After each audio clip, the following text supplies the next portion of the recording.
There's a true story I encountered a number of years ago. And the story is about a young man by the name of Jim Johnson.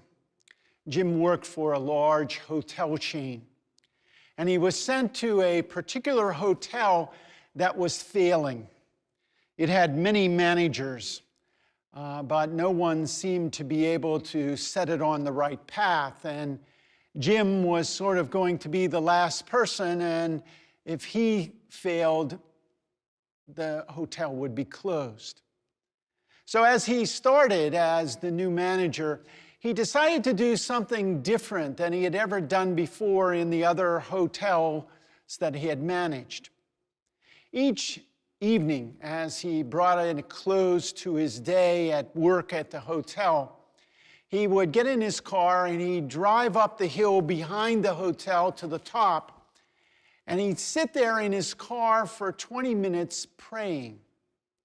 He'd look down at the hotel, he'd look out over the valley at the city, and he'd pray for all the guests in the hotel. And then he'd pray for all the employees of the hotel and their families.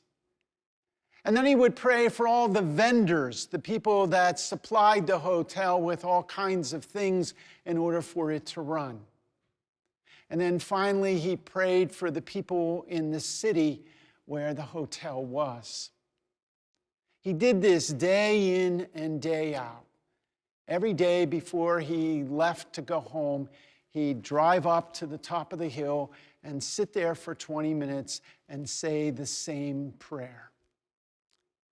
Now, Norman Vincent Peale told this story, and he said he was certain that the hotel turned around because within a year it was making a profit, and within 2 years it was one of the best hotels in the whole chain. And Norman Vincent Peale said he was certain it was Jim's prayer each day that enabled that to happen. We don't know, but I have a tendency to agree with him. Today in our gospel, Jesus teaches his disciples to pray. He teaches them the Our Father. Now, this is Luke's version, which is a little different than Matthew's, which we're more familiar with because it's what we learn. It's the Our Father that we go to.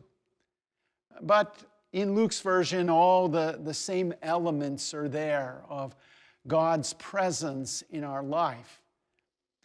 And Jesus' point is to pray. You know, in that first reading, we hear Abraham having this conversation with God. Well, what's prayer? It's a conversation with God. Abraham had a goal. He had something that he wanted God to do in not only his life, but the life of the Israelites. And Abraham achieved his goal by sort of challenging God. I often think sometimes my prayer is like Abraham's prayer.